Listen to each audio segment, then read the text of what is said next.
it's possible that you might think that you need to be on every platform imaginable. And that's just going to be too stressful. You want to be on specific online forums and social media groups that your listener is going to be. And I encourage you to do your absolute best to pick just one or two platforms, one or two forums, one or two social media groups where your avatar hangs out and go all in. If you've ever heard of there's a mile deep and an inch wide, or an inch deep and a mile wide.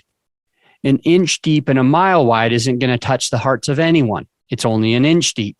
It might, maybe a lot of people will see it.